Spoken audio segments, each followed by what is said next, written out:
Top 10% लोग पूरे देश की 77% वेल्थ कंट्रोल करते हैं। Luxury, best education, world class health care, global investment, ये दुनिया उनके लिए है। इंडिया के 81% लोग सिर्फ ₹200 या उससे कम कमाते हैं। क्या आपको पता है इंडिया में 70% आईफोन्स EMI में लिए जाते हैं? अब आप सोचो, आप किस कैटेगरी में हो?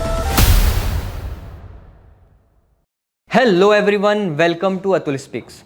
इंडिया में सिर्फ 1% लोगों के पास 40% दौलत है। टॉप 10% लोग पूरे देश की 77% वेल्थ कंट्रोल करते हैं और जो बाकी 90% लोग हैं उनके पास सिर्फ 23% वेल्थ है। ये सिर्फ एक गैप नहीं है, ये दो अलग अलग दुनिया है जो एक ही देश में एग्जिस्ट करती हैं। एक तरफ इंडिया ए है जो सिर्फ 0.5% लोगों का है, जो सिंगापुर जैसी लाइफ जीते हैं।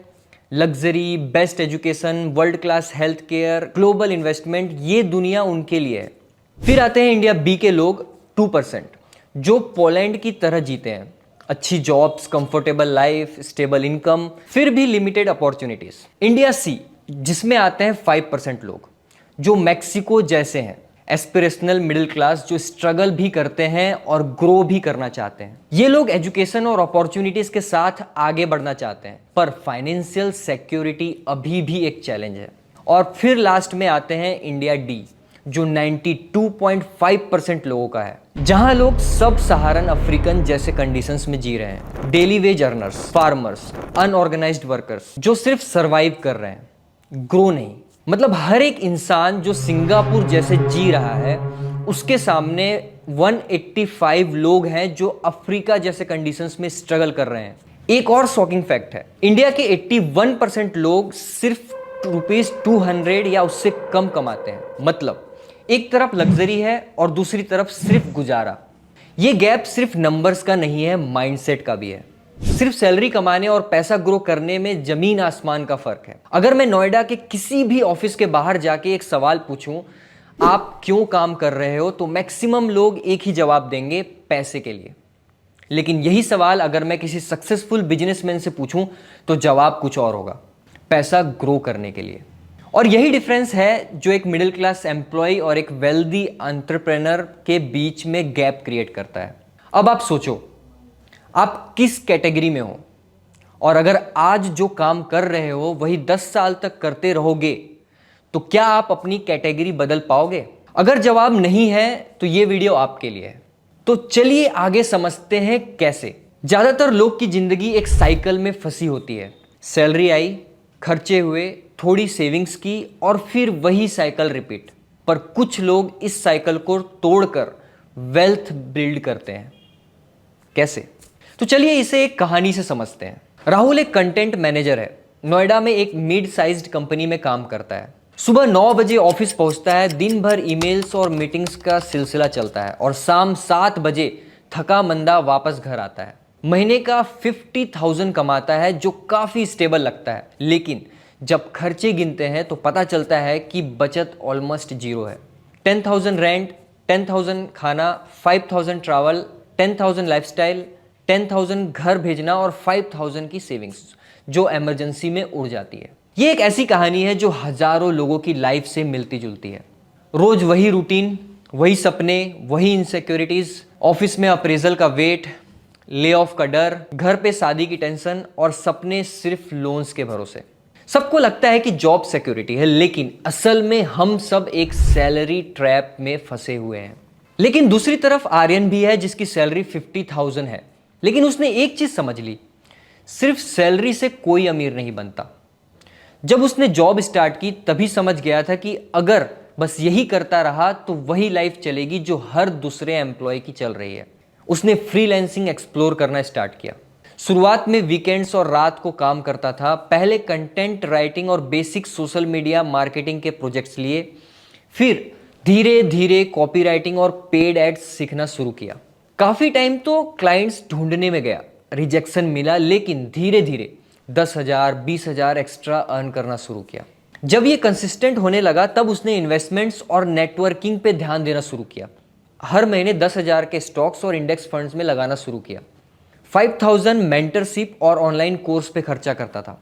जिस दिन पहला 1 लाख फ्रीलांसिंग से कमा लिया, उस दिन उसने जॉब छोड़ फुल टाइम बिजनेस शुरू कर दिया। अपनी सेविंग्स और इन्वेस्टमेंट का पैसा यूज करके ई कॉमर्स स्टार्ट किया और जो लोग नेटवर्किंग इवेंट्स में मिले थे उनके साथ मिलकर बिजनेस स्केल किया।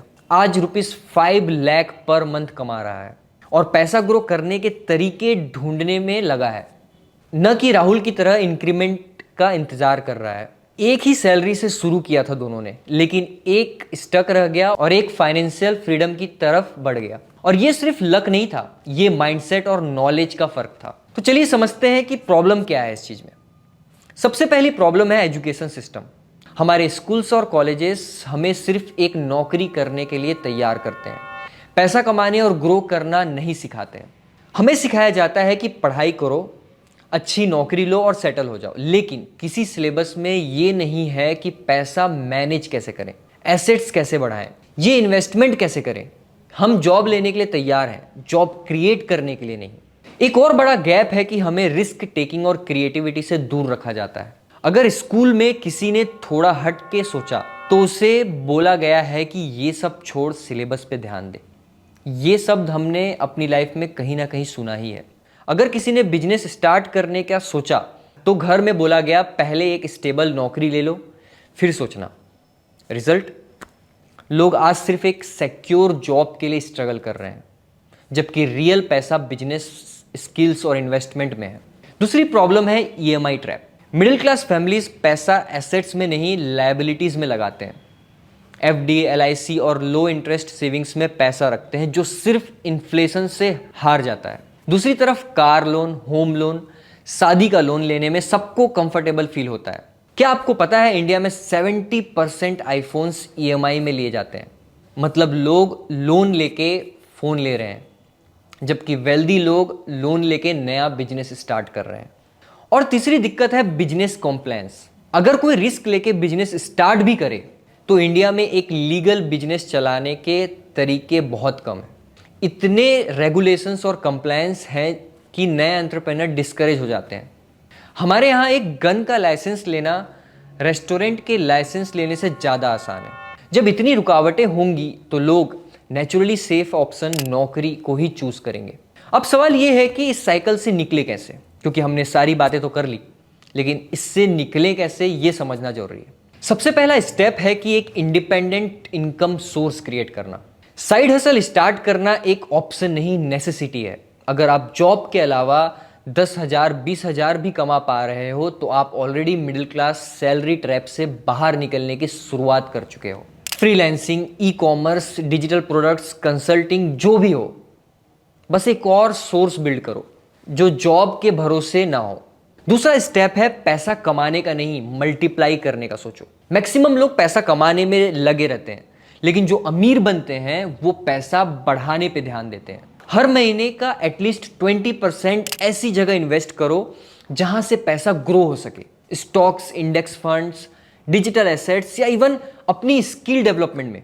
सिर्फ सैलरी का वेट करना और सारा पैसा ईएमआई में उड़ा देना आपको कभी भी वेल्दी नहीं बनाएगा। और तीसरा स्टेप है राइट नेटवर्क बनाना। जिस इन्वायरमेंट में हो आप, वही आपके फ्यूचर का डायरेक्शन डिसाइड करेगा। अगर आप सिर्फ उन्हीं लोगों के बीच हो जो सैलरी इंक्रीमेंट और जॉब सिक्योरिटी की बातें करते हैं तो आपका माइंडसेट वही रहेगा। लेकिन अगर आप उन लोगों के साथ हो जो बिजनेस और इन्वेस्टमेंट की बात कर रहे हैं तो आपका विजन चेंज हो जाएगा। हर महीने एक नया इंसान से मिलो जो आपको नए ग्रोथ आइडियाज दे सके। तो आपको राहुल तो याद ही है जो हमने पहला एग्जाम्पल लिया था। अगर आप वही सोच रखोगे जो राहुल ने रखा था तो 10 साल बाद भी वही कहानी होगी। लेकिन अगर माइंडसेट शिफ्ट किया तो फाइनेंशियल फ्रीडम सिर्फ एक सपना नहीं, एक रियलिटी बन सकता है। तो आज डिसाइड करो, राहुल बनना है या आर्यन, और कमेंट में लिखो आप आज से कौन सा स्टेप स्टार्ट करने वाले हो।